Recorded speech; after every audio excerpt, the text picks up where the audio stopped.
fucking do this thing. Johnny Coldheart here for episode 90 of From Everyone, man. Thank you for coming through. Thank you for making the trip out here. Yeah. I know it was snowy, so we almost didn't get today in. Yeah. I'm glad it all worked out. I am too. I was laughing outside. All day I'm like looking outside, being like, please clear the sidewalk, clear the road, make life easy. And they didn't. So 20 minutes ago, I was outside shoveling a little path. Oh, that was your path? That's why it starts at my door and ends at the sidewalk. I was like, if you live to this side of me, sorry, unlucky, but if you're on the left side of me. You did a great job. Yeah. Beautiful, man. Before we dive into everything here, I like to plug a couple things up top. So for me, if you're looking for music videos for 2025, hit me up. Let's talk. Let's make that happen. And if you are a fan of Voluntary Victim, Johnny plays bass for them. They just announced a merch drop online. So this is Valentine's Day merch drop, which this is not a part of, but is also probably a very cool shirt that is, I think you said, left over from tour. Yeah, dude. Fuck yes, dude. Yeah, that's for you. Hell yes. Thank you, man. Yeah. I appreciate that. Yep. My joke on the podcast is always that the hardest part is finding a new shirt to wear every week. I do this all the time, and I never have enough clothes. Yeah, the hardest part for me would be finding a non-black shirt to wear. So, I only got so many. So yes, every time I can get shirts from a friend, shirts from a band, it is great, beautiful. Yeah. Hell yes. Yeah, dude. I love the theme here. We'll get into that in a second, though. Sure. So yes, we got that coming up, and then we also got April 19th in Lowell, Massachusetts, a show supporting Euclid, who are also very good friends of the show. So Yep. Fucking rules. Is that? I don't feel like I see a ton of shows in Lowell. Is that like a new venue? Are you aware of where? Kodo is the venue there, and I think they have a couple rooms, like maybe an upstairs and a downstairs. I haven't played there yet. Okay. I think maybe a couple of the fellas in Voluntary have played in other bands there, and I think a fella who we're friends with that used to do sound at Sammy's does the audio and maybe the booking there too. Okay. Yeah. Gotcha.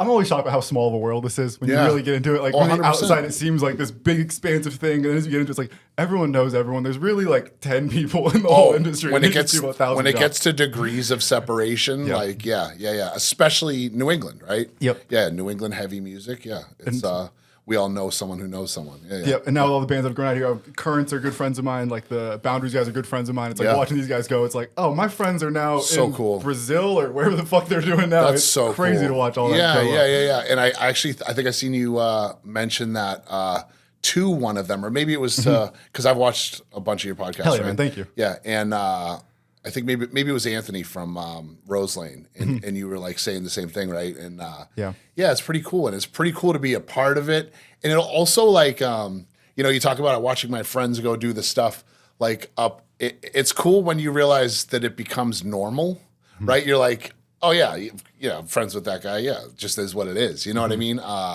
I think that's a bridge I crossed when I was doing. I used to do live audio and lighting for I worked for kind of a relatively big production company out of Lowell. Cool.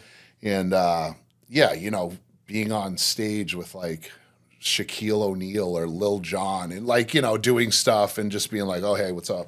What's up, Shaq? You know what I mean? Yeah. Those get so normal, and it gets normalized. Yeah. I'm always so uncomfortable with that, where it's so cool that it's normal, but it's like I don't want to forget how unbelievable this life is that we've gotten to be. And like there are times where I'm in that moment. I haven't been on stage with Shaq or someone of that caliber, but it's like other versions of that like. I almost feel like bad when I'm not like fangirling over it. Like I almost want to be like that kid still and that giddy, but it's like. No, now if I have to wait in line instead of getting a guest list to cut the line, like I feel like I'm being burdened. And it's like, that's bullshit. I really should like be more grateful to be in and expect to be out in line otherwise. And I think that's a real thing. I've had that thought almost exactly right before, and like, especially meeting someone. I mean, for example, right? One of my favorite albums of the early 2000s that is still front to back in regular rotation, no skips, is Your Ghost is a Gift by Ligeia. Okay. I'm not too familiar with it. Okay. They're from Western Mass, but they got national success, right, in the early 2000s. And then so 2006 when this came out, right? I'm much younger. Sure. I'm not going to reveal how young, but I'm much younger, and it was just a big part of my life for like a year, right? And then we end up. I think the vocalist for that band now does merch. He does prints. Shout out Optimistic Prince. His name's Keith, and we played a show with his new band, and that's all I wanted to do is fangirl over him, right? But I also held back a little bit, and And then after a while, I like found that happy medium, and like it gave me more confidence. I think it's probably a confidence thing, right? Like, is this guy going to think I'm an idiot if I tell him what this album meant to me? And I know if someone says that to me about anything I've done, I'd appreciate that, right? Yeah. And you know, and also I think Keith in particular is such a humble and kind guy that like he allowed me to do that, right? And yeah. So I think it's also a context thing, right? Like I think if they're at the gas station with their family, it's like not the time. If they're out in front of the venue, it's like they know what they're doing. They're not walking the line expecting to be anonymous. Like they know people pay tickets to be here to see them. Like that is the good time they are really almost asking for it in that sense. Really good point. I think that's the key. And I try to keep that in mind, but it's also, I don't know. I also like, I don't want to like fangirl over someone because in this industry, I don't know if I'm going to be working with you or for you in 5 years. Sure. So it's this bizarre thing of like, I don't want to be too flattering now that then when you see me in 5 years, you can't take me seriously as an equal because you've put me in this category of fan. Yeah. And that's always a strange thing as a content creator, someone who does photo and video stuff where, I don't want to be missing experience now in favor of the future, but I also want to be mindful of like, I don't want to. I've done this in the past, right? Like, there's been times where I went to merch and said, "I love you so much." And then 3 weeks later, I was like, "Can I have a photo pass?" And that's a really hard leap to make. Yeah, I think might be a hard leap for you to internally make. From others' perspectives, it's probably not like, you know, maybe that's just an anxiety. I don't know, you know. Anxiety is very much part of our life, so you'd be very correct on well, that. I mean, I think that's a bit, I think a lot of people live with that, right? To some degree. Yep. And so, and even people who may or may not live with anxiety, we all live inside of our head, right? So we have those dialogues, and it's like, what if I do this and then I do that, and you know, what will this person think? And you know, 90% of the time, it's not how we make it out to be in our head. Much less of an issue, yes.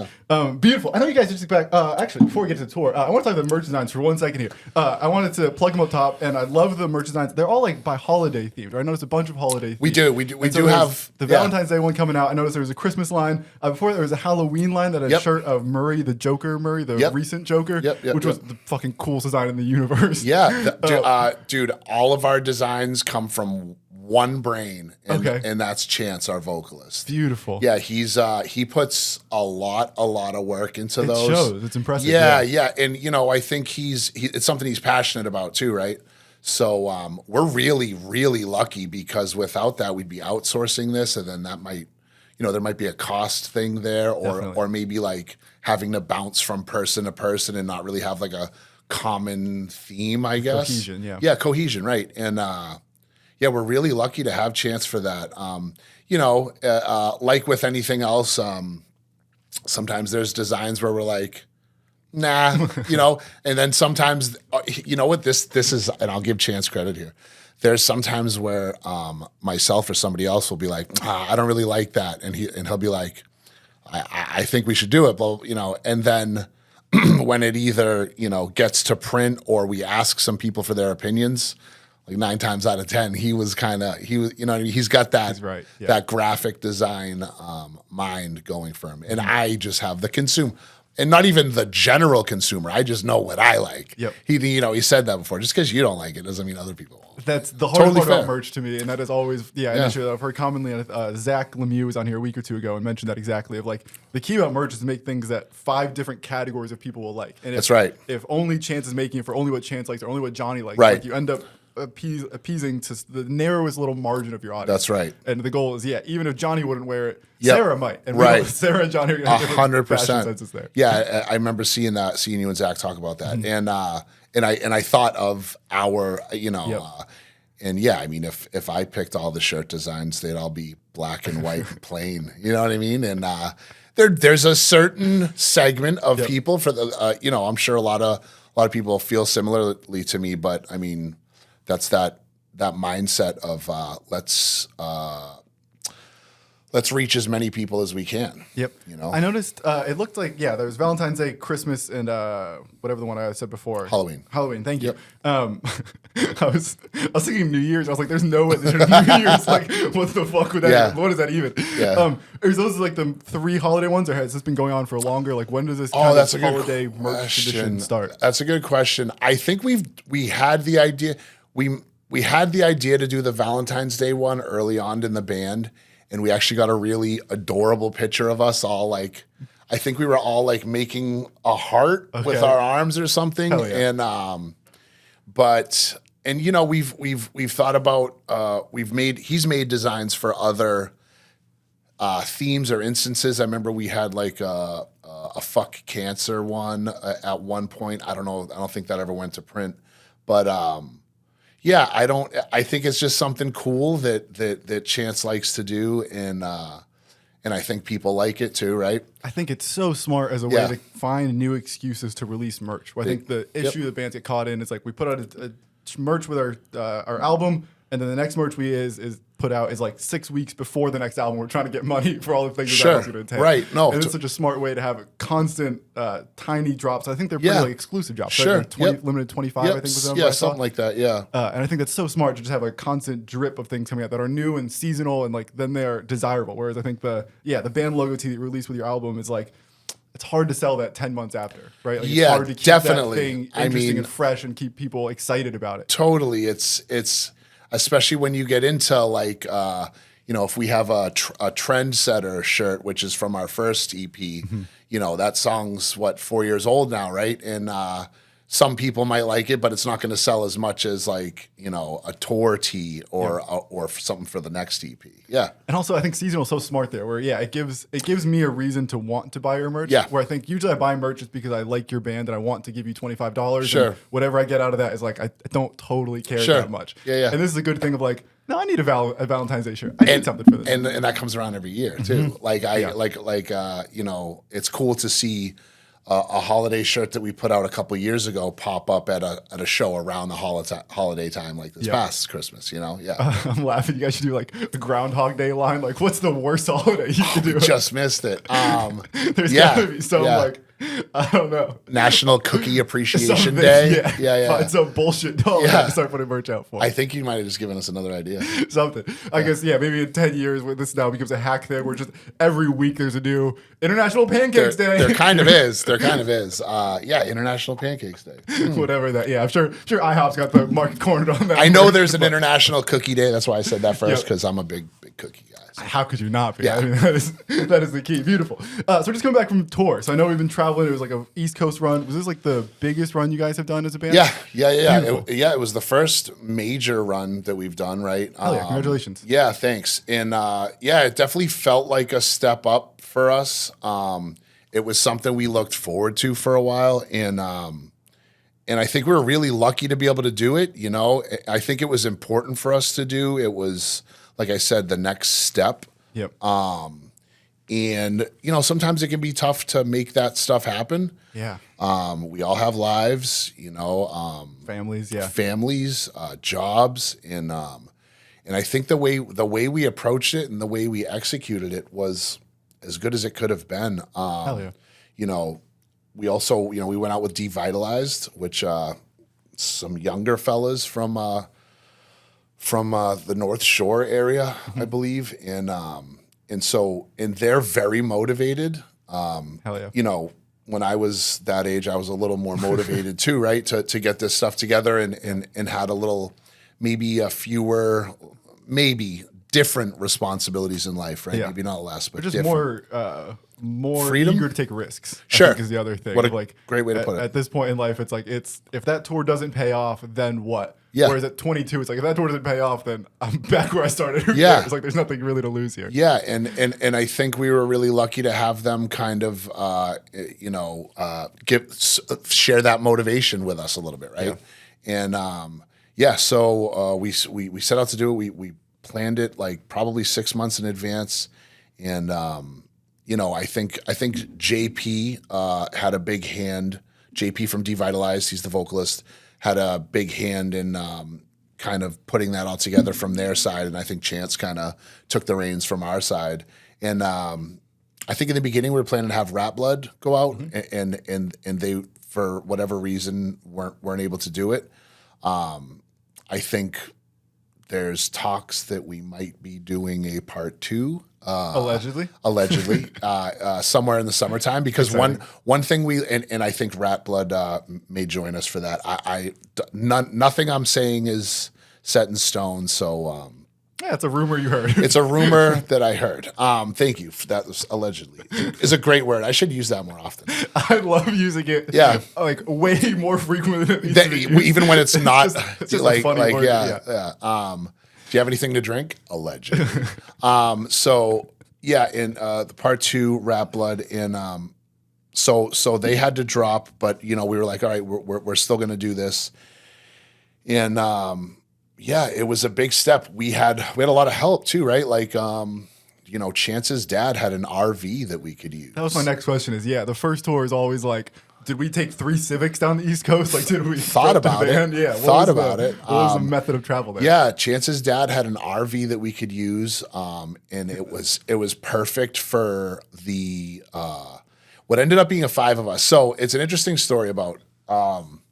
There was a point I remember when this is a common problem that probably a lot of people face, and this is how I worked through it. Was cool. The beginning, planning it out. We were like 8 months out, and I think someone from Devitalized mentioned to one of our guys, either Billy or Chance, at a show, "Hey, let's do this thing,"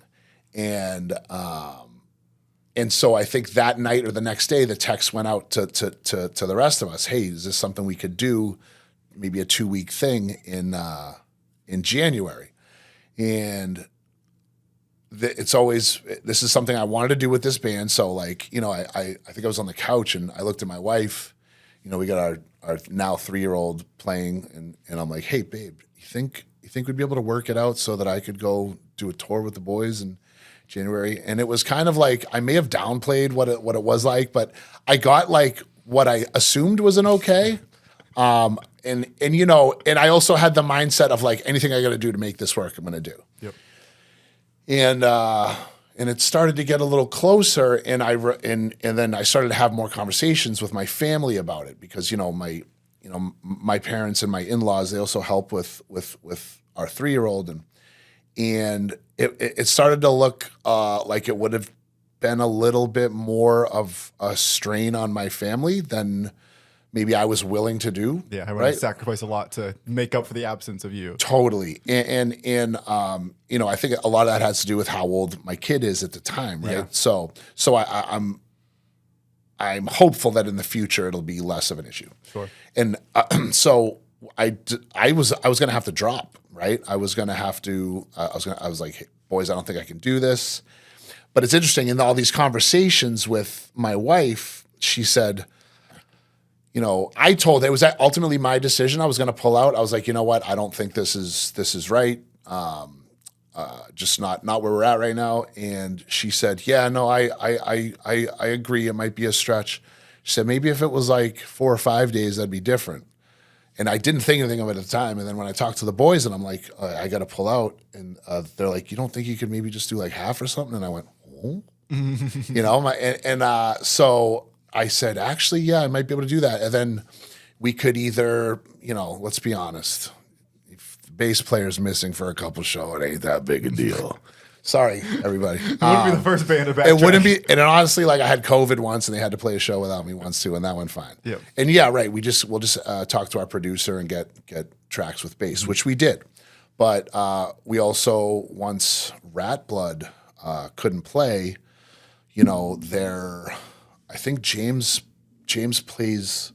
He's in Rat Blood. I don't know what he plays in there. He's in like 5 bands. One of those guys, yeah. So Jim Jam James and Nosferatu. Shout out Nosferatu. That was the nickname he got on tour. Oh yeah, okay. He slept like this. Oh, okay. I was like, what did his nose get up to? Nosferatu. So he, he was bummed about not going out also. So, and he can play bass, and he said, why don't I come out with you guys? I'll come out with you guys. Another band he's in was playing on the first 2 dates anyways. I'll ride out of New York with you guys, and I'll fill in. You can teach me the stuff. I made some playthroughs for him and everything, and I was like, it was awesome, because then everybody's happy, yep. Right? Because I don't want to let the boys down. I don't want to let my family down. And so I was able to pull it off. And so I went, unfortunately, out of the first half that I was going to play, the last date got canceled because of snow. Bummer. So I, had to play one less show, and a few other dates got canceled too, which I think one of the lessons we learned is maybe don't tour in the dead of winter. But I think it's at also least the nature of touring. You plan 10 dates and assume plan 10 days without an off day and assume you're gonna end up with an off day. Totally. Well, we planned in a couple off days, but it ended up, the boys total had like 4 or 5 off days on a 2-week tour, Yeah. So no, but I'm really happy that it all worked out, and so that was my experience. And yeah, being on the road in that RV with those fellas, it was fun. It was hard. Yep. It was tight. It was sore. It was all the things that a good tour is. Yeah, exactly. But the shows were fucking awesome. Hell yes. Before we dive into the shows part, there's 2 things I want to touch on. One is the RV. I want to get the full. But more recently, you mentioned that I jotted down on my little note here. You mentioned that like the conversation of like being the parent and going away, and like obviously, this is a very tricky thing. And like there's a lot of responsibility that has to get picked up by other people while you're gone. I was watching. This is a very random segue. There's a woman who works for Barstool. Her name's Kate. And Kate is like one of the boys for whatever as a character. And so she went down to the Super Bowl stuff and was doing all the Super Bowl stuff with them, and then came back home. And I saw the other day she posted like a 1-minute video of like, I came home because I wanted to be with my family. Like I was tired of being away from them. I needed to come home. I didn't care about being at watching the Super Bowl in the stadium. I wanted to watch it at home with my 3-year-old on my couch. Yeah. The important part there, and the tie here, is that she brought up like I'm glad I went because I think that by like fulfilling myself, I come home a better parent. Where like I did 100%. Leave my family. Yeah, they had a couple sacrifices to make a similar thing. It sounds like where they had 5 days, 10 days of can we accommodate? Can moms miss something? She's gonna miss her spin class, whatever the thing is. Yep. But if this makes Johnny come home as a better dad, a better parent, a better partner, a more actualized human being, then this 5-day sacrifice is very much worth it. And that's kind of what Kate said. Was that kind of your experience here as well? That like it felt like there were sacrifices made, but it wasn't. I think the flip side here is it could be a selfish thing, right? I think in the worst, most cynical version, it's like I'm going. Fuck it, I'm going for 2 weeks. Telling my family, and it sounds like you did a much better balance there. But even then, like if you just go and enjoy yourself and know that everyone else is struggling, and you come home feeling like they struggled and you had fun, then it's like this is all in vain. But if you come home enriched, then what was your experience coming home? Did you feel like you came home a better parent, like a better partner, like? Was that, or did it feel kind of like that was me and the boys, that was a boys' weekend? So I think for me, the important part was that the months leading up to it, right, where I said yes to these fellas with the mindset of, well, whatever I got and this is in reflection, like, and that was part of the conversation with my wife, but in reflection, that was a very selfish decision of me. I thought about me and my needs, and that's why I eventually, and shout out to my mother-in-law, because when I had the conversation with her, what I thought at the time was no help, what she said to me was, I was kind of like, what do you think I should do? Basically either co-sign for me or tell me to not do it. And she said, why can't you make the choice? And at the time I was like, cool, thanks. Cool, thanks. Kick that can down the road. But that came back to my head when I had more conversations with my wife of, isn't that gonna? I would have felt better to make that choice. Like I said, I made the choice. I wasn't gonna go, and that's okay too. Yep, that's okay. Yeah. Some band members don't tour. There's a time and a place for everything, and at some point, it's worth putting the 3-year-old ahead of the passion project. Yeah, and so for having the experience, do I think I'm a better? Do I think I brought back? Yeah, 100%. I mean, because it was something that's important to me, I also would have been at risk for resentment, right? Yep. If I didn't do a little bit of it, and then to be able to. As sad as it was to rent a car out of Virginia and say, all right, boys, have fun, be safe, and like drive home for 8 hours and like trying not to cry because I was in 1 second, and then in the next second I'm driving back to my wife and my daughter, Yeah. So absolutely. I mean, I think for me, anytime I'm able to successfully make a choice based on spiritual principles that serve me and serve the ones around me, always ends up good for me in the end. It sounds like you made like a beautiful like compromise here, where everyone sacrificed a little bit so that everyone could kind of get what they needed out of it. So you get to recharge Johnny and fulfill the dream. The band gets to have the tour they wanted, and they are able then set up for success for the second half of the run where you're not there, and the family gets a compromise of like, we get a little bit of space for a couple of days, and I'm sure I haven't lived with a partner, but I'm sure if I lived with a partner 3 or 4 days away from them once in a while, it would probably be good for me. Buddy, my wife was embarrassed at how much she enjoyed herself alone without me there. She's like, I feel bad, but man, I haven't felt that relaxed in years. That little space I think goes a long way for everyone. And be able to put the 3-year-old to bed and watch whatever she wanted without worrying about what your show was and having to compromise on what TV show. She was pumped about it. Whatever. She didn't expect to be, I think she expected it to be a lot more difficult, which is why I think the next one should go a little smoother, you know? And it does seem like, the 3-year-old is like right at the end of the worst, most challenging possible time to need help. By the time they're 6 or 7, it's like the end. All right. You promise? My experience working at summer camp tells me that by the time they're 5 or 6, they're self-sufficient enough that like leaving them for a little bit is much easier than you're 6-month-old, 2-year-old, 3-year-old, whatever these kind of infant ages are. You're absolutely right. She was, and she's both of her parents, myself and my wife, have very big, very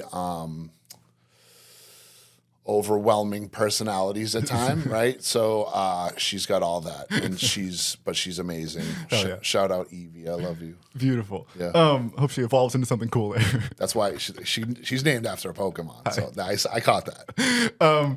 Beautiful. So that was one part of the other part I wanted to go back to was the van. You mentioned that your vocalist's dad had an RV van, trailer, something or other. Yep. I need to know everything about this. Is this thing from the 1960s and barely running? Is it brand new? Is it a new Mercedes one? Like, paint the picture of what this. What are you imagining? I'm imagining like from the 90s. Like it's not it's not a shitter, but it's not the state of the art new one. It's some like, it's the equivalent of a car with 150,000 miles on it, where it's like it still technically runs. It is good, but like, not Mercedes, but not a 300,000 mile car either. You're not far off. Okay. So shout out Rick, Chance's dad, who is probably one of our biggest and from day one supporters. He comes to so many shows and allowed us to do that. It's like maybe late 90s, early 2000s, I think, but low miles. Hell yeah, okay. So that's huge, right? Had AC, had heat, had all the... Well, we didn't need AC. Fair enough, January. I think the front might have it, but the heat... So, and that's actually one of the funny things is the... and it's seats. I mean, technically you could stuff seats and sleeps maybe 6 people. Hell yeah, okay. We did it with 5, right? So, and it was in great shape when Chance pulled it up. When Chance pulled up to pick us up at Billy's house, it was very clean and ready to go. And, I left midway through, so I don't know how it ended, but probably we can all take a good guess. Not the same way, but not like crazy, right? I'd say, low mile ran great.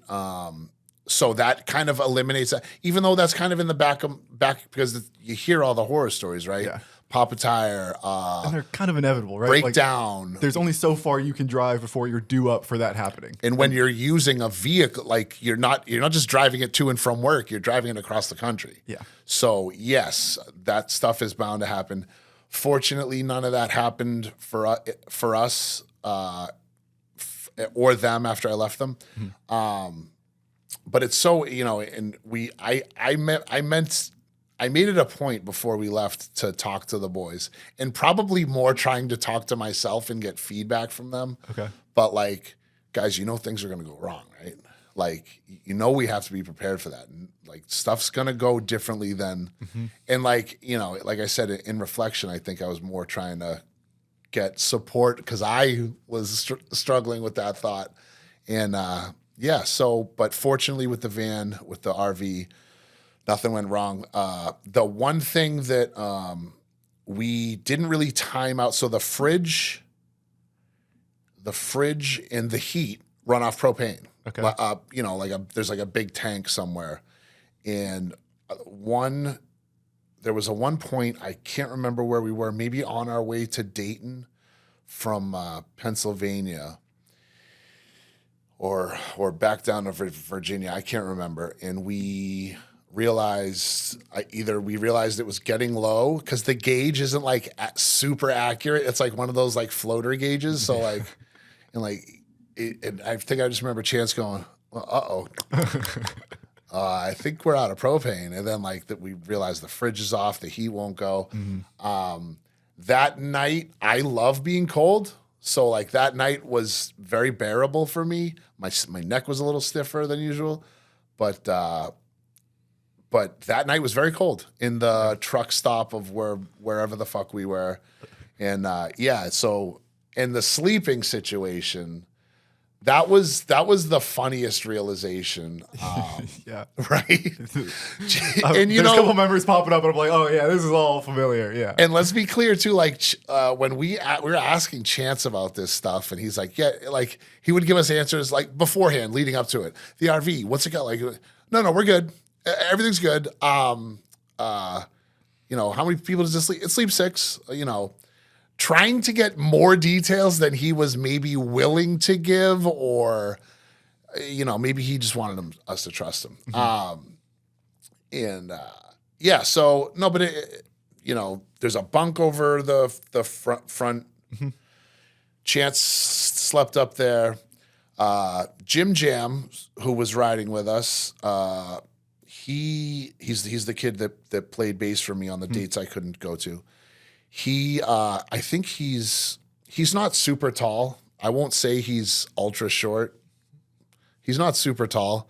So he was the only person to fit in where the table, where the like lounge table, where that folds down. Frank and I slept together in the back in the master bedroom. Because I think we're probably the 2 biggest guys and Billy decided for some reason to sleep on the floor on an air There's always match. one guy who sleeps on the floor, and it's never been me. I've never quite understood it, but it seems that every RV I've had, it's like everyone has this of like, we don't really know why he did it, but that's where he slept the whole time. So it could maybe I don't think he was pumped on the idea of like sharing a bed with either me or Frank. So that could have been it. Yeah. I didn't really care. And what's funny is we knew we weren't going to use the bathroom or the shower. Yep. And what a great place to put all your guitars. Yep. What a perfect place to put all like the important shit, right? Like your guitars. And Chance brought a big walk-in closet at that point. Yeah. Right. And Chance brought a mic and a mic stand on the road in case we decided to like record something. And we put all that stuff in there. Yeah. And we got really lucky when it comes to the traveling in that thing. It was just, it felt good. It ran good. No issues. It was even like better than I thought it would be on fuel. Hell yeah. Yeah. Okay. Yeah. That's beautiful. Yeah.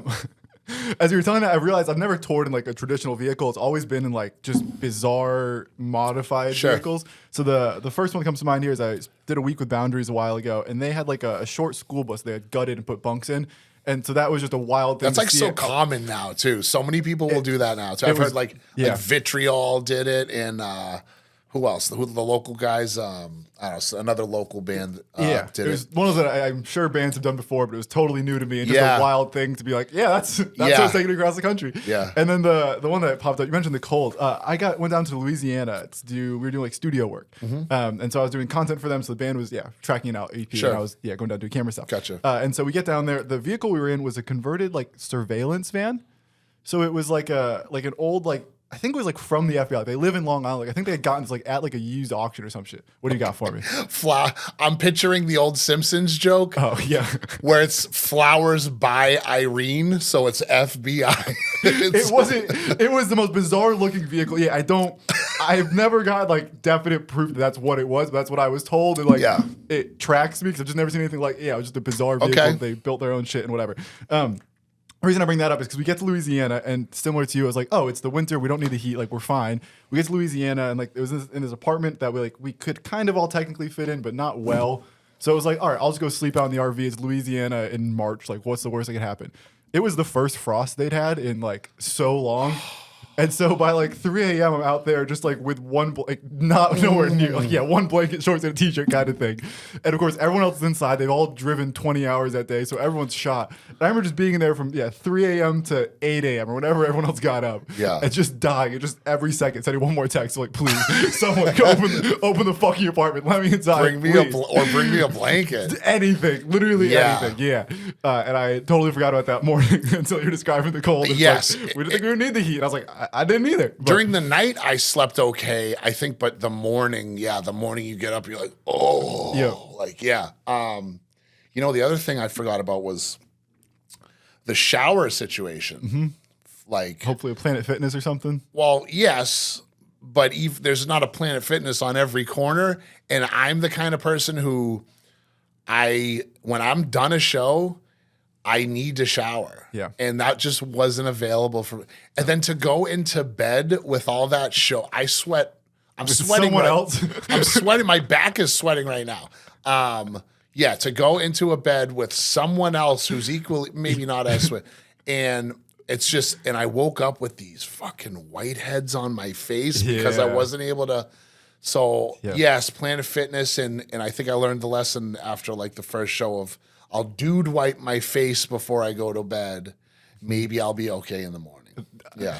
I remember like waking up in Walmart parking lots, and like to me that was like the best place to wake up because I had everything I needed. I could go wash my face, I could go do all the stuff, and my family would always hear and be like, "You were excited about a Walmart," and it's like it's exactly that. It's because if we can't get a shower, it's like, well, how do I take a bath in a sink somewhere? And Walmart is unfortunately a great place for that because no one's gonna look at you twice for it. A rest stop too. Rest stop will do. You can get the teeth brushed and the face washed in there. Yeah. Just enough to feel like you had some attempt at hygiene. And but after night one, it was just like, all right, this just is what it is. I was able to adapt pretty quick. There's something beautiful about Tour, the way it breaks all of your habits, and like that's a perfect example of it. Of like, there's a nice like reset, and I hear people talk about this with like a fasting, where like they'll fast for 2 days and it like resets your food and your desire to intake stuff, and like helps recalibrate your brain. And I think Tour does a similar thing for all of like our social habits, like. I feel like I'm on my phone way too much. And you go on tour and you're just not on your phone because you're busy with your friends, and you come home and it's like, I don't need this fucking thing. And then of course, 2 months later the habits are back where they left off. But except for the food habits, those end up mine. And I'm still, or even like for instance, like we'll stick with the food. The food habits, they didn't. I wasn't eating clean out there, and honestly, I'm still not back to it. So. We're working on it. What was the vice? What was the place you thought of the most that really had you fixated this run? McDonald's Sheetz, got Taco Bell, Sheetz. Okay. I don't know if Sheetz is like my family. I have family in Pennsylvania, so I already knew about Sheetz. Gotcha. And made to order stuff. And after one of the shows, I was telling everybody, hey, we got to go hit a Sheetz. We got to hit a Sheetz, and we did, and that was a fun little excursion with both band vans pulling at the same time and getting some people just taking over. We basically did. Some people's Sheetz didn't agree with, and then I found out later it's because they ordered like maybe like tacos birria or something from fucking Sheetz. I'm like, dude, don't eat fish at a gas station. Get a chicken sandwich, right? Chicken sandwich and some curly fries. You'd probably be all right. Sheetz. Funny, anytime I can hit a Sheetz, I'm happy about that. That's the one. Yeah. What's the go-to order at a Sheetz then? I think the spicy chicken sandwich. Okay. With some boom boom sauce. Shout out boom boom sauce. Okay, this is new to me. I'm familiar with. I don't think I've actually been to a Sheetz, Wawa, or Buc-ee's, but I feel like they're all kind of the same thing. And I heard Buc-ee's is kind of next level. I haven't been to a Buc-ee's. I think it's the Texas. Yeah, I feel like it's more south, so it's just the Walmart. I mean, I've seen footage of them cutting up like prime rib at Buc-ee's. That's next level. Sheetz doesn't have prime rib. Okay, something to look forward to. Something for the part 2 of the run that allegedly may or may not ever happen. I've heard. I don't know. I can't be sure. That's beautiful. Okay, so the runs go, everything kind of goes to plan there. It sounds like the shows, a couple fall through because of weather or whatever. Sure. It sounds like everything generally, no worries at all. Feels like everything kind of generally worked out there. There wasn't any crazy surprises. The van survived. Travel went well. Nobody got hurt. No borders to cross. Nothing crazy. No one got sick. Nothing. Yep. Nobody got hurt. Nobody got arrested. Beautiful. I bought a vape, which was stupid. Like I've been off vapes for months and months and months. I still use nicotine pouches, but I bought a vape. I guess that would be another vice too. Sure. Just sitting on the RV, just huffing a vape. How can you not? Yeah. Yeah. Especially in a different state where like, oh, look at all this. Look at it. It's like a vape heaven. Yeah. They've got like numbers where you can order what vape you want, but yeah, and I ended up bringing that home and being like embarrassed to my wife. Yeah. That's a tricky one. Yeah, I've always been like on and off nicotine where it's like I'll use it for 3 months, then be off for a year, and then fuck up again, and like it's always a cycle where like I've never gotten stuck on it, but I'm constantly either just coming off of it or about to get back onto it. Yeah. And you're right, Tor is one of those that's so tough where it's like I'm just sitting still for way too fucking long. I need something to happen. This is not a good choice to solve that problem, but it's the most accessible one. Sure. Everyone else has them here. How am I not gonna That's do the other thing, right? Yeah. Instead of, because it started with me like asking somebody else, all right, let me see that thing. Yeah. All right, that's pretty cool. Yeah. That's always my issue on set is like I'm at this point I've been off nicotine for a good bit, but whenever I'm on set, whenever I'm filming, it's like I need that. Yeah. And I feel like such a fucking fiend because I don't want to be stealing someone's the whole time. And so then I'll like buy one, bring it to set, and the next thing I know, it's been 3 months. And I'm just kept replaying. It's like, fuck, I fucked up again. Yeah, and I think for me, like, you know, as a person who's in recovery from drugs and alcohol, I kind of think I hold on to my nicotine and my caffeine like kind of like a safety net. Yeah. You know, maybe someday I'll get rid of those, but for now, yeah. The thing about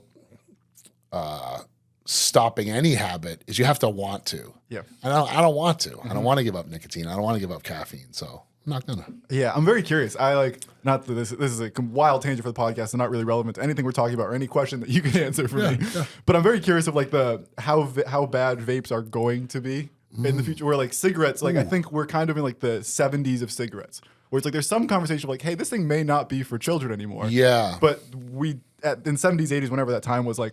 Smoking was everywhere. It wasn't really thought of as like a And my interesting variable here is always the cell phone. Where I'm like I'm not conspiratorial. One of the 1% of conspiracy that I like happily buy into is like I think our phones are gonna fucking kill us. Is this doing damage? Like I'm pretty like there's no way this thing is transmitting and receiving signals and not affecting me at all. That doesn't make sense to my brain. Yeah. And it's like so I guess my question here that I get to in the long run is like. Is nicotine worse than a cell phone, right? Like we quit bad habits because they're bad for us. And it's like, well, if the phone is That's a great question. level 10 bad and like if cigarettes are level 12 bad, it's like, all right, we know not to go there. But if the vape is level 8 bad and the phone is level 10, it's like, well, if we're already doing this, then might as well keep vaping. I get that. I get that theory, and I totally follow you with all. It's also just justifying a bad habit, but I'm justifying a bad habit with a worse habit. I feel that. I sense that in your question too. Yeah. But well, also you have to differentiate too, nicotine or vaping. Sure. Right, because nicotine it's a substance. It's not inherent. I mean, it does it changes the chemistry of the body a little bit, right? Maybe like raises blood pressure and stuff like that. But vaping is a lot different. You're inhaling something into your lungs, right? Yeah. Yeah, that's a really great question. I know from my experience, vaping is not good. No, I can feel it. I can feel it just the same way. And it's so funny because when I stopped smoking cigarettes, which I smoked for a pack a day for like 20 years. Sure. And when I stopped and to switch to vaping, I was like, oh, this is great. I feel great. This is perfect. This is amazing. That's the important thing to me. Is like everyone says when they go for cigarettes and vape is like it felt like an improvement. Like there is a noticeable, and it's like that makes sense. It was noticeable. And so then the question is like, where is the vape closer to cigarettes or closer to not? It's like, okay, yeah, right. Where does it fall on that? And again, this is I totally know. irrelevant to anything, but it is not only irrelevant, but right now that you put it that way, it's like, who cares? Yeah, yeah. We won't know. Not who cares, but like, if we find out where it falls on there, will that make us use them? Will people use them less or more? Or? I don't think. I think people need vices, and I think that's where like I think we need.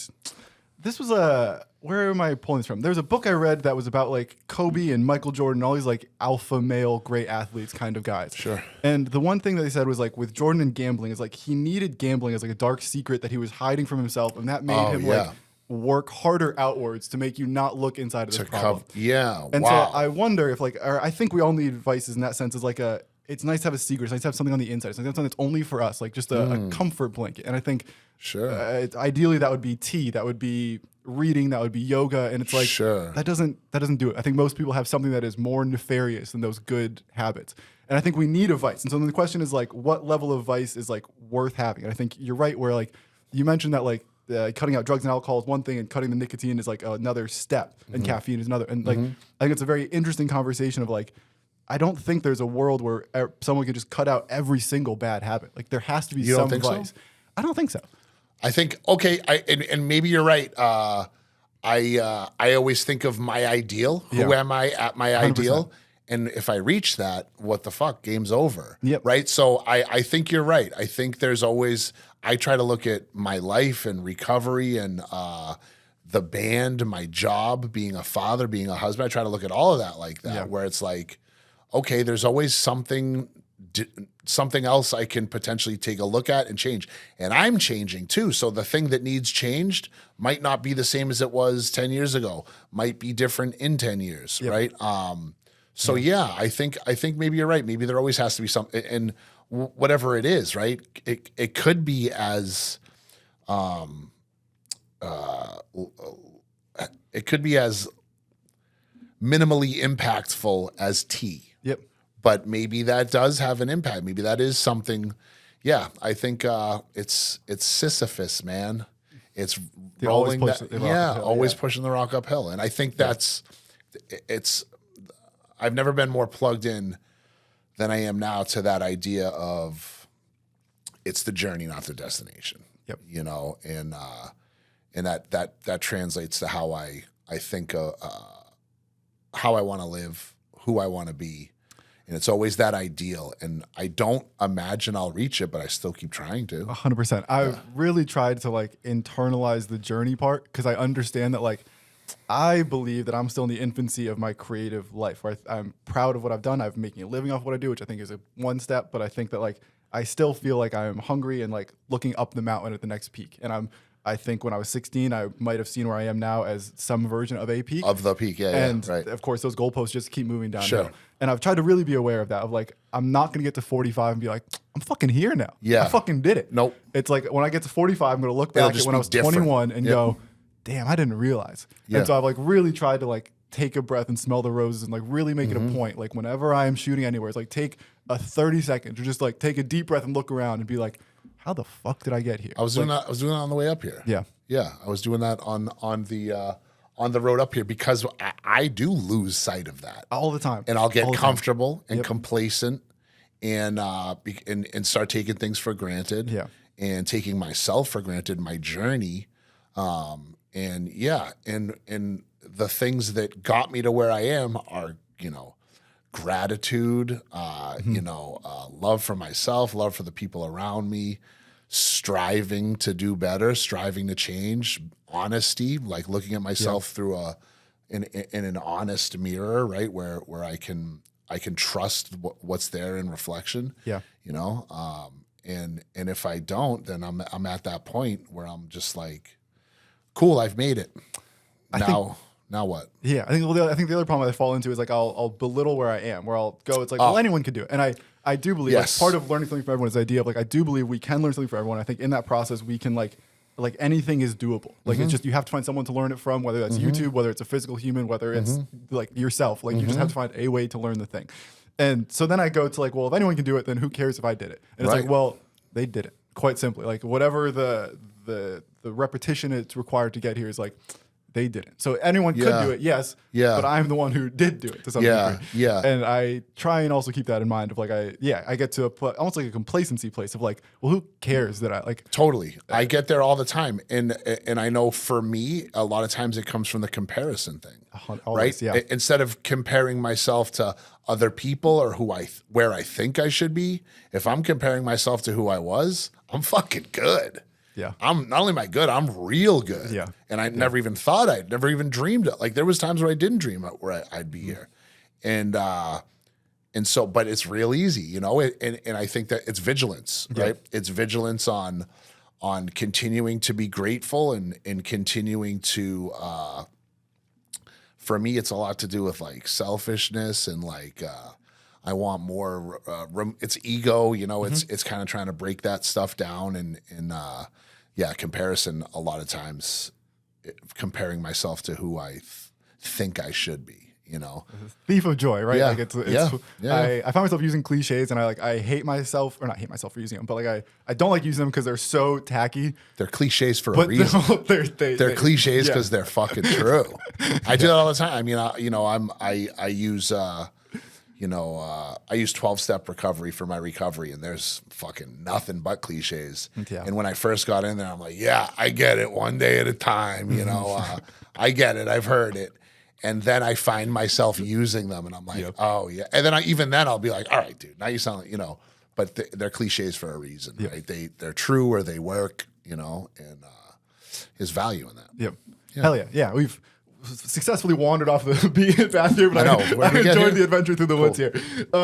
I was curious then, so Voluntary Victim, I believe, starts up in like July of 2021. I think I saw on your website you guys rounded out the lineup, so I assume that it was like in 2018, 2 guys started making music, and then a 3rd guy, and then by 2021 it was formalized. Is that that's a stretch on times, but not inaccurate. 2020, I think, because I met Billy and Frank through some like various circles, and we had the idea. We were all.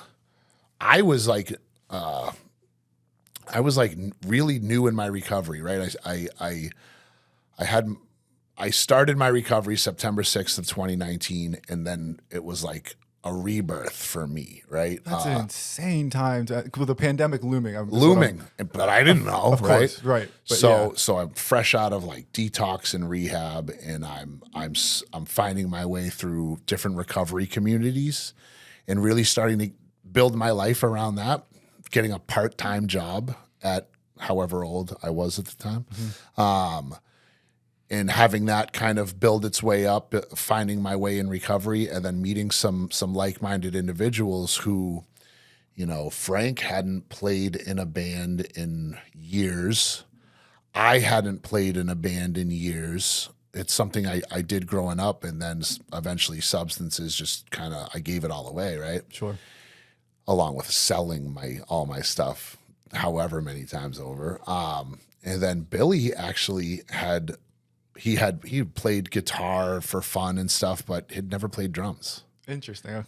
Like wanted to start learning to play drums. So we, I think the idea to start playing was like, you guys want to play like a little Metallica cover band or something, right? And just something easy and accessible, right?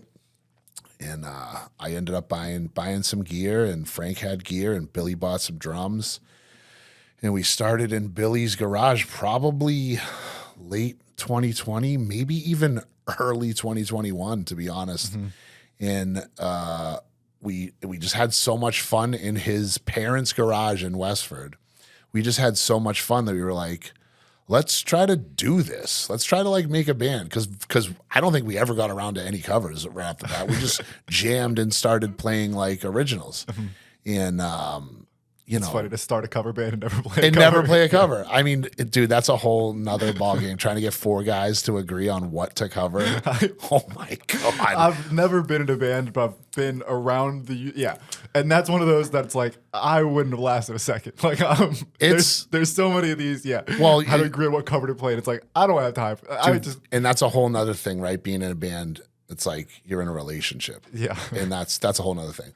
So we quickly were like, all right, let's get like a rehearsal space. We got one close to where we all lived. It was in Malden. Shout out Some Studios. That was a big part of the early days for Voluntary. And then I think we started putting ads out, maybe Facebook ads or maybe even Craigslist ads. And we had one dude come, and that didn't really work out, but that was fun. And then, dude, Chance came, I think July of 21. He came with, and Chance is younger than all of us. He's, his last band before was much earlier, and he still has, he's had another project going this whole time called Echoes Fade, like a metalcore project with one of his really good friends. And dude, he showed up with the first Voluntary Victim logo because I had so for a while we were the Black Hand. Okay. I think that was like a Peaky Blinders reference. Okay. I thought it was pretty cool. Sure.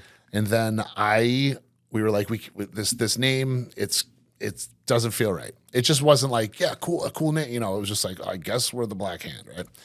And I went back and I was working in the mall at the time at a Zoomies, because obviously. That's a good recovery job. And within 9 months, I started part-time sales. I had my own store within 9 months. Yeah. And it was great. I worked at Journeys for a little bit. Yeah. So didn't spend the time, but yeah, I saw that same ladder. So that Journeys was right next door.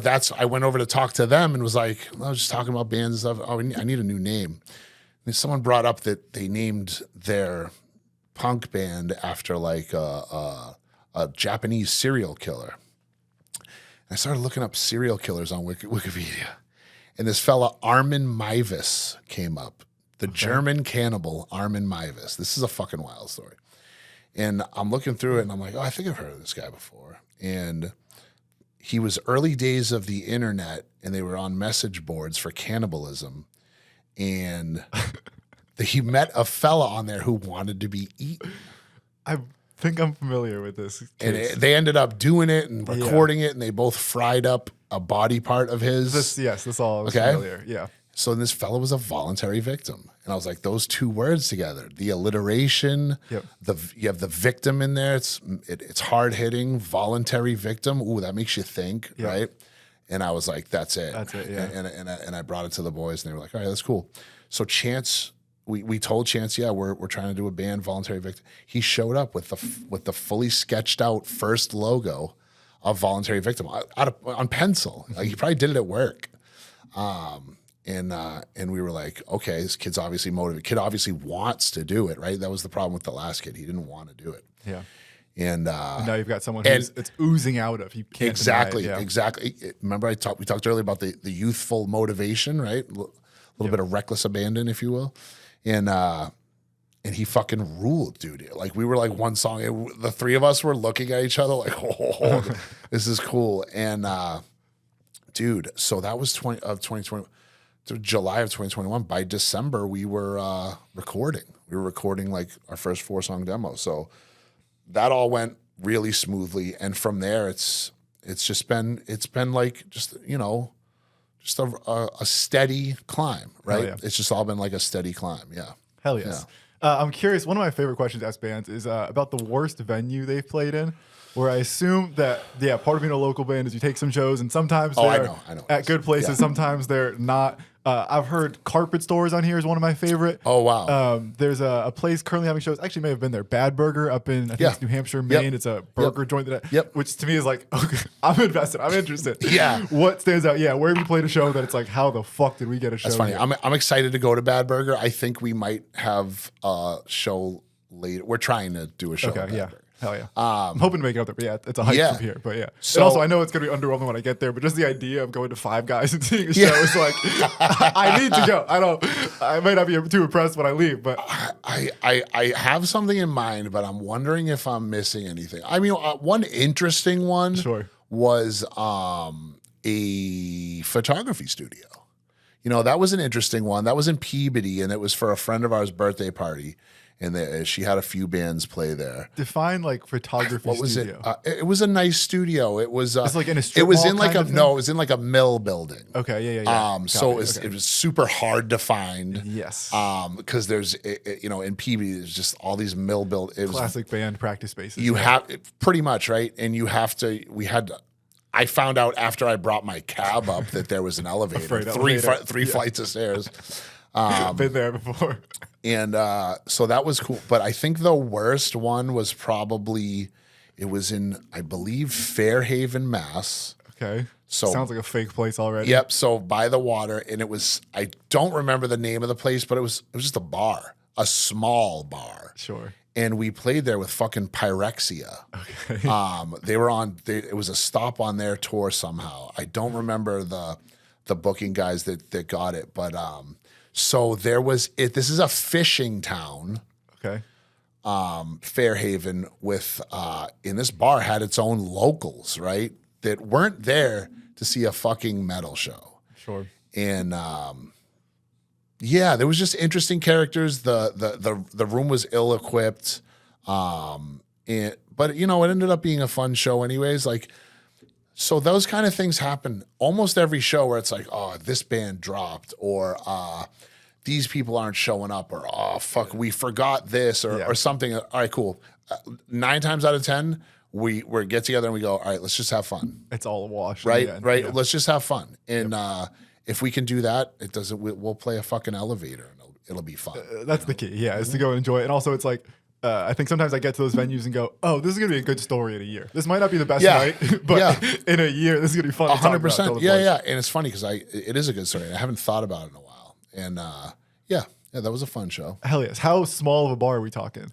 Like, jeez, like 10, like I'm picturing like a very skinny, long room kind of thing. Not skinny, not long, just like but the bar took up half of the entire, the bar itself was huge, right? One of those 3-sided bars, right? And we had to, I think, lift up a pool table to put it on another pool table or something. Or at least move the pool table, put everything on it, and then they come out and they go, you can't put stuff on the pool table. We're like, all right, so we took it all off. It's all tracks, but we still somehow set up some merch tables, and it was fun though. It's just what it is. Like, if you can adapt, then it really, like, the worst place, it doesn't really. It's relative, like it goes back to the journey versus destination thing, right? Where I think that, like, as I think Knocked Loose, I think, is a good example of this. Like, Knocked Loose still goes home and plays 200-person shows in Louisville. Love and that. Like, unannounced, we'll just, like, the day before be like, hey, this happening tomorrow night. 150 people in. If you're there, great. If not, sorry. If you're there, fucking awesome. Like, And, like, that to me is the best thing of, like, they're playing the biggest venues in the world and still want to come back to the VFW, which is half just, like, a testament to them as humans and want to get back to the local community. Yeah. But it is also, like, that bar show is more fun than an arena. Like, there's something about like, I'm sure the arena would be fulfilling. We all want to that get was there fun. someday. It was fun to play. Yeah, it was really fun to play. There's just some charm about these, like, intimate private shows that aren't supposed to happen. It's like 1,000,000%. And then also there's the we could play, wherever, the fucking Palladium or something, and maybe my fucking pedal board's not working or something like that. And then we could play that bar and just be like, and really locked into each other, right? Like, that's what matters, is, right? Like, look at each other and be like, oh, we're fucking nailing this breakdown right now. Or, like, do a fucking cool bass slide in the perfect spot or something, right? Sure. Or, like, I do some background vocals, like, oh man, that's the best my vocals have ever felt. You know what I mean? So yeah, that's what it's about. That's that journey part, I think, is important to keep in mind in these moments of the bad venues. For sure. Like, trying to appreciate the big picture of this thing of, like, it's not great right now.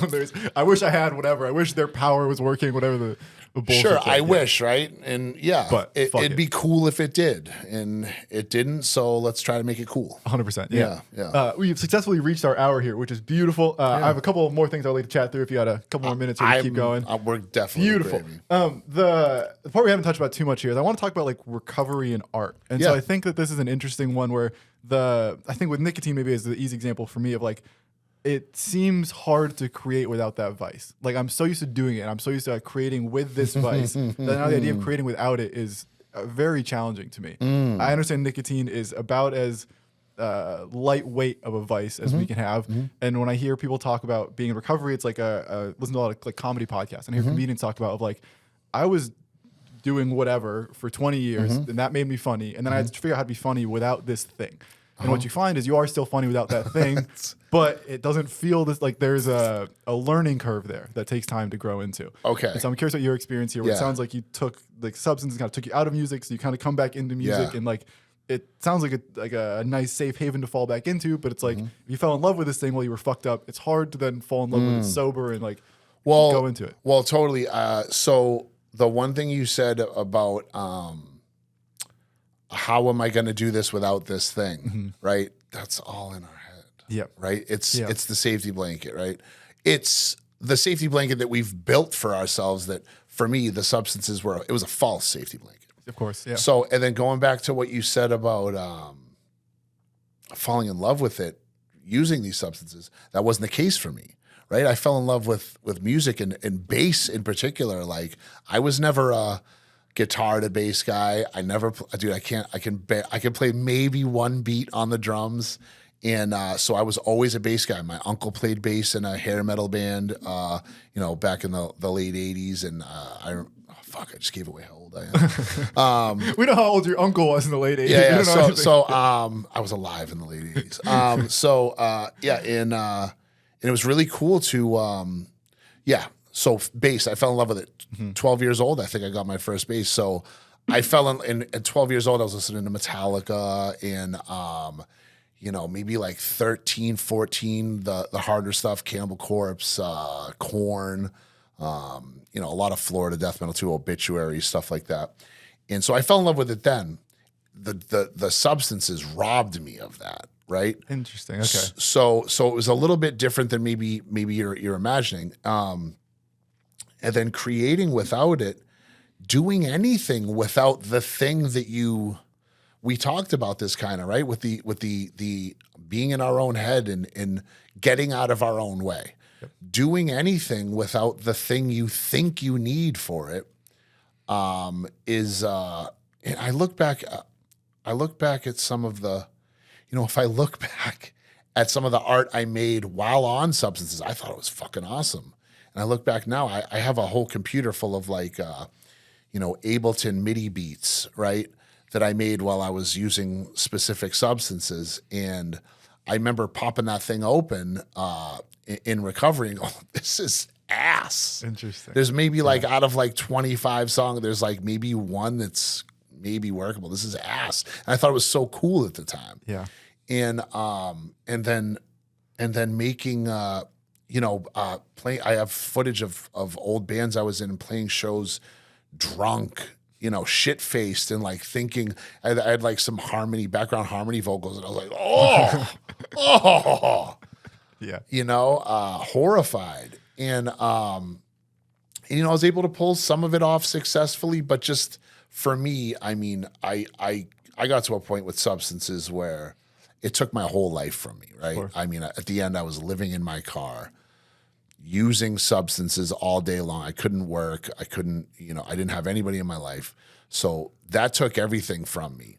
So I needed to address that and then try to reawaken the lost dreams, right?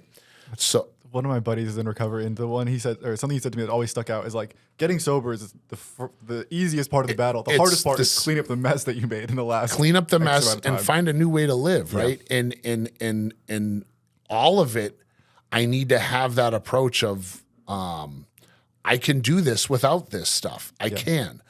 It's not that I can't ever use again. It's that I don't have to.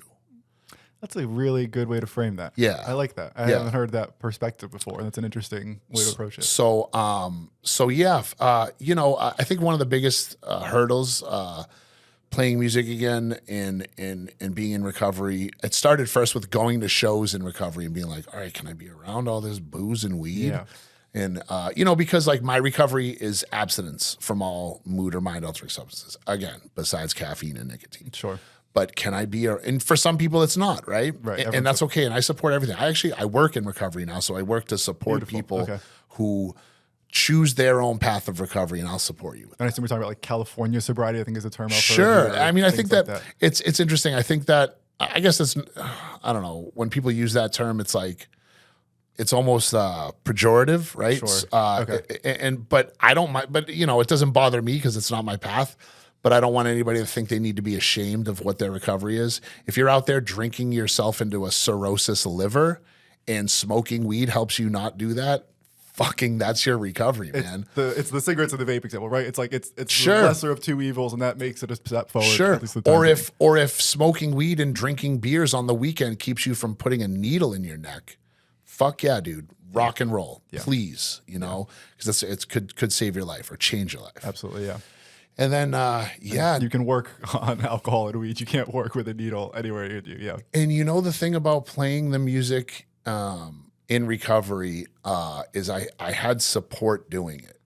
I think that's one of the most important parts is support and connection doing it, and people to hype me up and I don't know. I just had recovery had given me such a brand new lease on life that I didn't have the notion that I can't do this without these substances. How long was it from sobriety? I think you said like September 6th, Yep. 2019, Yep. September 9th, September 6th. How long was it from there to appreciating this new lease on life? Where I assume that the great first question. 2 weeks, the first month is just hell. It was hell. It was there's fucking no other way miserable to frame that. I mean, I was still detoxing for. I couldn't sleep a whole night for probably 3 weeks into that. I right? bet, yeah. And even, yeah. Yeah. And of course, yeah, sleep, eating, all like there's 100 things that I assume are all impacted. You know what's funny is Tool's latest album, Fear Inoculum, came out right around that time, and like I would literally be up listening to that album just on repeat, like maybe if I put it's Tool, maybe if I put this on, I'll fall asleep. And no, I just listen from front to back into those weird tracks and stuff. Like, so that's a side note. Mm-hmm. But it was before I started to appreciate it. Yeah, I'd say probably a couple months. Again, I was heavily involved and still am in like various recovery communities. So that was a real help because I quickly had people that had been through and were going through what I went through. So, and they were having fun, and I was like, "Oh, cool. Okay, this is doable." You had evidence that it was temporary. Evidence that it was temporary. Wow, that's great. What a great way to put it. And also, again, coming from that time, living in my car, smoking every last penny I had, kind of anything's better than that, right? Yeah. But to have that hope that it can continue to get better, yeah, I mean that locked in probably a couple months in, and it's interesting, right? Before I started recovery, that wasn't even. I don't think that was at my worst either. My worst was years before. I don't mean worst as how much I was using, just like how bad I felt. It was just another bottom. It wasn't my rock bottom necessarily. Sure. It was another bottom, and I was just, all right, let me try this, and yeah, once a couple months in, I'd say I locked in. You know, not too long actually. I had a lot of support and was very hopeful, and I'm really grateful that I had that. You know, because my whole fucking life changed. Absolutely, it's beautiful, and yeah, thank you for sharing. I appreciate. Yeah. I think it's an Thanks important story that is I am curious about, I'm interested about, and hopefully there's someone listening who can also find some value in it from 100%. More. Yeah, I'm coming out from like it's just an interesting human story, and I hope someone else can go, oh, this is going to benefit my story as well. Yeah. What has helped you like stay? Like you talked about gratitude a lot, so I'm assuming there's some. I assume this comes up in meetings or whatever you're using. Like, is it meetings? Is it journaling? Is it meditation? Like, what are some of the things you've done to help you stay grounded and help you like overcome the adversity that? Yeah, now when you had a bad day 6 years ago, there was a very easy like I know exactly what's going to fix this. Exactly. Yeah. When you have the bad day now, what helps you weather that storm? Yeah.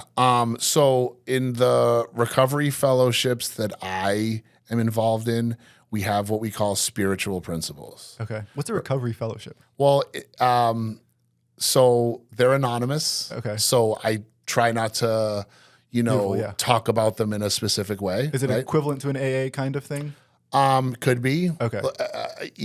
Again, yeah. Maintain So all the anonymity. yeah. Privacy, Because I'm not here to represent whatever community, right? Okay. Because I'm just a dude, right? Outside of whatever that community is, I'm just a dude who doesn't use, Yeah. So what was the question? What helps you like weather the storm now? Right. So yeah, there's a lot of strategies people use. Yeah, journaling is. Yeah. So I talked about the spiritual principles, right? And I do. I mean, I do a form of journaling where it's like searching and fearless self-reflection. Okay. Right. And I have people to help me with that. When I'm on my own day to day, it's remembering to be grateful, remembering to try to put others first. Yeah. Be really aware of my own defects. Taking a constant inventory of myself. Dude, I always say this one thing too, leading with love. At any given moment, if I can check myself and say, am I leading with love right now? Am I leading with curiosity? I try to give people the benefit of the doubt, including myself. I'm people too, right? Remembering that.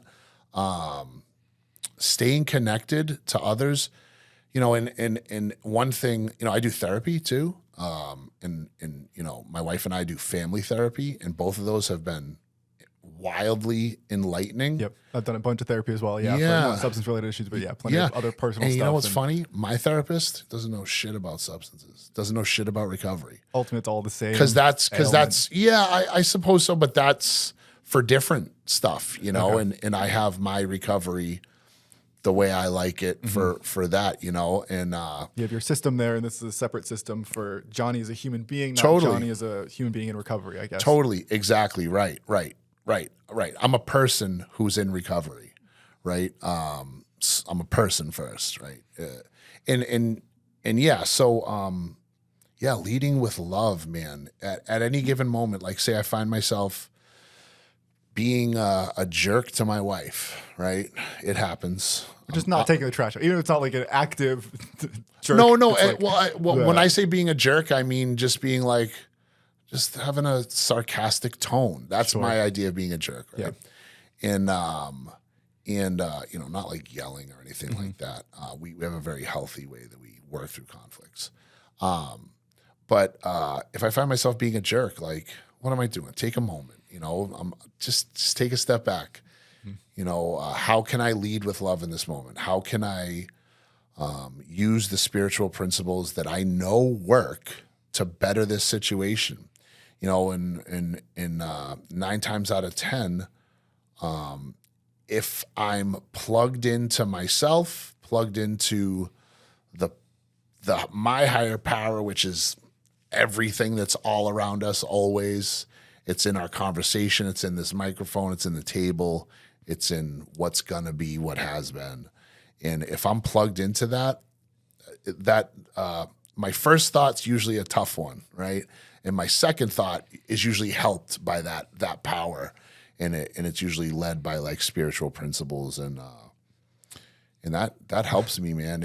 I have such an active problem. I am so naturally cynical. My first thought is always, nope, it's not going to work. Yeah. Nope. Yeah. Nope. Right. I have to like actively be like, no, you fucking moron. Take a step back and breathe. Like this, there is a way. Well, even in that, right? No, you fucking moron, right? I do that stuff too. I'll drop something, you fucking idiot.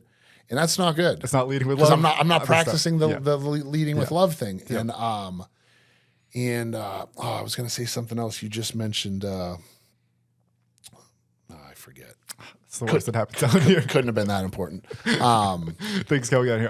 I was talking about, gratitude, being nice to yourself. We're our own. We're in the way of ourselves. Yep. That's it. We have everything we need already. Yep. We just have to practice, you know. And for me, that practice includes being nice to myself, trying to be nice to those around me, trying to understand too. Because one of the things is the highest form, I think, of human connection is communication. How are we communicating? What's happening here, right? And one thing that someone told me once that always stuck with me, if I can communicate to understand, not to be understood, then I'm in good shape. It'll help, right? The me being understood will come. Yep. You know?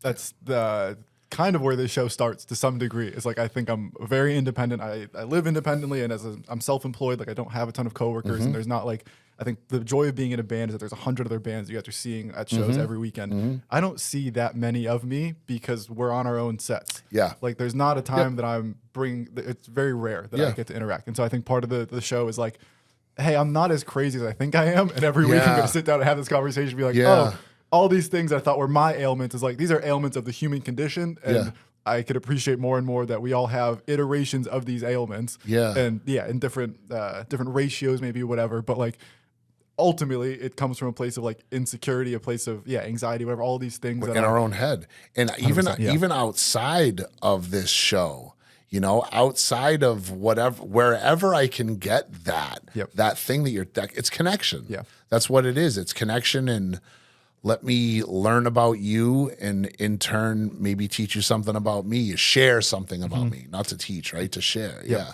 Yeah. There's some, I really wish I could remember who to attribute this to, but it's some like a philosopher, psychologist, someone described addiction, or I heard them describe addiction not as like a substance issue, but as like a lack of connectivity.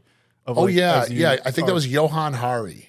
That was the name in my brain. It was a like TED Talk. Beautiful. And, okay, yes. The opposite, he ended it with saying the opposite of addiction is connection. Yes. And yes. and I think there's a lot of value in that. You know, I'm so caught up on semantics where I'm like, that's not the opposite of addiction. It's like when people say the definition of insanity is doing the same thing over. Well, that's not the definition of insanity, but I hear you. Yeah. But I think maybe a powerful antidote to addiction is connection. And I truly believe that. I know I want to connect with people. That's who I am, period. So I have a leg up in that. Some people are not wired that way, and it can still have the same value in it. So, you know, they may need assistance with that, right? And that's literally me. That is like, I am social in this setting. Yeah. In a party in a room of 20 people, I'm gonna be by myself. Yeah. Like this is a place where I can connect. And so this is, you were mentioning those people need help. It's like, this is my help. This is the system I built so to introduce. You know what that is? I have a little bit of that because I'll connect with people really easily on a surface level when it comes to being vulnerable. Yeah. Like truly vulnerable. Yeah. And there's probably levels of that, right? Like maybe you're talking about you have difficulty being vulnerable on that surface social level, right? I have difficulty being vulnerable about, hey, I'm going through this tough thing right now. But I have your number now, so I'm going to be checking in. So. I appreciate it. Yeah. Things are good. I don't want to make it seem like things are bad. No. I'm that kind of person who. Appreciate that, It's not for you. Yeah. That's the thing, right? It's not for you. It's for me. I want to connect too, right? So like genuinely, like I'm always. Oh, and that's the other thing. I don't have social media. I gave up social media when I started recovery. Okay. So I'm that weird guy that when I meet other bands, I'm like, dude, I don't have social media. Can I have your number? Yeah. And it's really interesting getting other people's phone numbers in this day. It feels intimate almost. It feels more intimate, right? Yeah. And like, and I still have people on my phone that like random touring bands from New York that I'll like check in with every once in a while, you know, and just see how things are going. Yep. And another thing I wanted to say before we leave, being a person in recovery, I've found other people in recovery or that are connected to recovery somehow in random bands here and there. And it's a real cool way to connect and also offer support too, right? Like maybe someone's struggling in their recovery or in curiosity about recovery or even outside of that. How much service to others can benefit me, that's a thing I found in recovery. And I love sharing that with people. Absolutely. I think that's an interesting part of people in recovery is that they have this like problem that they've solved almost publicly or more publicly than most people have solved their problems. Sure. And I think that's where this conversation is most interesting to me is like, if a person can overcome living in their car and having, this in the situation you described yourself in, it's like, okay, I could figure out my shit. Like if a person can climb this mountain, then other mountains as a result are also climbable. You can, and you can. And I think that's the important part of I've heard people describe obesity this way. It's like obesity is a strange thing where it's the only addiction that we see so visibly. Where most problems people have are kind of under the surface somewhere. Sure. And I think addiction and recovery kind of fall into the same category there. But it's one of the few ailments that we see publicly in some sense. And if someone knew you in 2018 and know you now, there'd be a really marked difference in the person that they know. Oh, and that's wild. A beautiful and powerful thing, but I think it's an interesting thing. Yeah, with substance, and I guess food is a substance as a result of that. Sure. In the obesity addiction is, addiction is a behavior, not a substance. Yes. Does that make sense? So like in the communities that I'm involved in, I don't give a fuck what's, sometimes people come around either to at my work or in various communities and they're like, well, I have a problem with weed, but I don't feel like I feel like this is different. No, it's a behavior. If it's a problem for you, then let's work we can use the same ideas to sort through it. And so I define recovery as this, because it can mean, recovery doesn't need to mean substances, can mean mental health.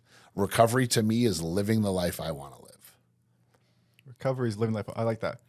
So, and I'm the expert on my recovery. Yep. Because I know how I want to live. I think that's probably the other part that I've heard people in recovery struggle with is like everyone wants to come into with like a prescribed way. This will work for me. And it's like, nope, that worked for you, which means it worked for you. That doesn't mean anything about what it's going to do for me or the next person. I'll tell you what worked for me. And if you think, if you'd like to try it, I'll gladly, but even no matter where I go, I don't tell people what they should do, because people told me what I needed to do. And guess what that did? Fuck all. Yep. It did nothing. Yeah. At some points, probably made me want to do the opposite. Yep. So I just, for me, when I'm working to support others or in my personal life, trying to support people around me, I just try to attract instead of promote, Yep.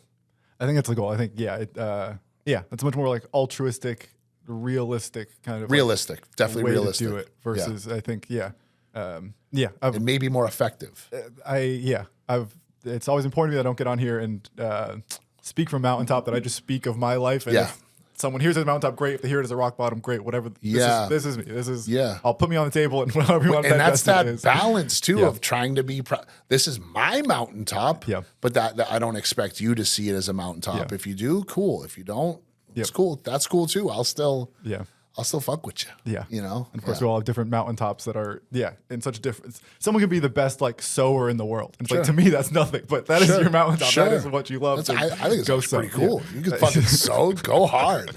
That's awesome. I stand correct. Beautiful here. Yes. We have crushed it. We've done everything here. I want to end up on something a little bit lighter here because I think we've been in the very like real life topics here. So I'll end on something a little bit lighter here. So I like to ask like interests outside of music. So we talked a lot about music. We talked about recovery here. What is something? Are you a big sports fan? Are you a big football fan? Are you a cook? What is your thing outside of music and recovery? Wow. What a good question. Or what is, I guess, maybe one of the things. Like, you're a family man, or you got a lot of things involved. That would probably be the thing I would fall back on, is just being learning how to be a successful dad and husband, right? Yeah. It's nobody prepares you for either one of those. I mean, I guess people try to prepare you, but there's only so many books you can read about how to be a dad. It's that idea of here's how you do it, and like, okay, cool. I'm still gonna put my hand on the hot stove, being a dad is so cool, especially at this age, because she's a person. She's a human being. One day she could be sitting at a table like this, I wonder what she's going to like. She's got this personality. She's so smart. And it's just so, and my life is pretty scheduled, right? Like every day of the week. Mondays I have some recovery stuff that I do. Tuesdays, band practice. Wednesdays, I'm working late. Thursdays, I have more recovery stuff. Friday, my wife and I do therapy and try to go out to get dinner. So Saturday and Sunday, family time. Hardcore family time. During the day, then maybe we have a show or something like that. Yeah. And during the week is cool too, because I put her to bed every night, and we sit there and we have our little moments, and being a husband is cool too. Watching my wife has her own journey, right, of mental health, and she's in substance use recovery. Her recovery is different than mine, but she's in recovery, and watching her grow as a person. My wife's a lot younger than me too. Okay. Not like weird younger, but like she's gonna be 31 this year. And watching her grow as a person and is really fucking cool, man. It's beautiful, because she does just as much work as I do, and learning how to work together to make our lives work and this thing work. Yeah. Right. This household that we have, and it's really cool and really fucking hard. It's really hard. It's a full-time job. I have 3 full-time jobs, my work, my recovery, my family. I got 4, my band, yep. So yeah, but that's it, dude. I was living in my car, fucking smoking crack all day, 6 years ago. And today that's my hard is that I have a family, a band, a job, and my recovery. That's beautiful. Yeah. That's growth. Yeah.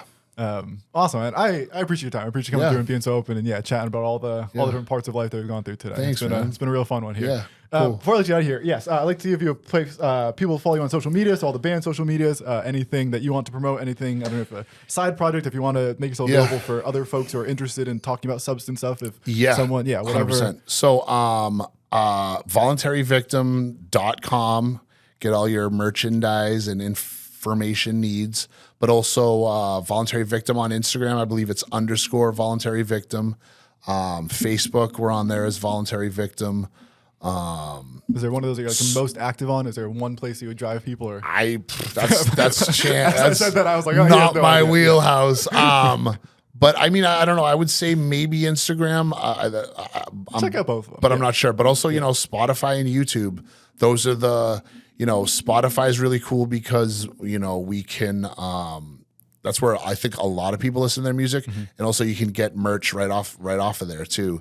And, so that's really cool. And, Spotify, YouTube, we have a video on there. That's the other thing, we have another EP that we're cooking up right now. Beautiful. Yep. And should be a couple of them are already in the can, and a few more are finishing, and hopefully we'll be recording a video, which I want to talk to you guys. Yeah. Who are we doing audio production with? Oh, shout out to Dave Levine at Grizzly Shark Studios in Amherst, New Hampshire. Cool. Okay. He's been with us since the beginning. We have zero plans of changing that up. He has really become like kind of a member of the band at this point. And shout out Dave. He's amazing. He another family man who really loves what he does, and we're very lucky to have him, right? Because I don't know what, I know he's got a day job. I don't know. But the time he dedicates to Voluntary Victim is very important to us and makes a huge impact. Hell yes. New to the name, we'll have to look into him. YouTube. We got some stuff on there, and we're cooking up a new video soon. So, as far as recovery stuff goes, man, I am available. And if anybody wanted to reach out via social media with anything like that, or even so I could put my email out there. My email is coldheartjohnny@gmail.com. And I'd be glad to answer any emails of any questions people have. I appreciate that. Yeah. Hopefully someone takes you up on that. And use it as a good resource. I would love that. I've enjoyed chatting with you today, and hopefully someone else can take you up on that and enjoy it as much as I have today. Cool. Thanks, Pete. Beautiful. You're the best. Yes, please, if you made it to the 20th episode, leave a like, comment, rate, subscribe, whatever. I don't know. Do something that makes me feel good about myself. Do stuff. I enjoyed myself today. Leave so if you comment. enjoyed it, great. If you didn't, that's okay. You made it here, so it couldn't have been the worst time of your life. Beautiful. We did it. Episode 90 from everyone. Mission accomplished.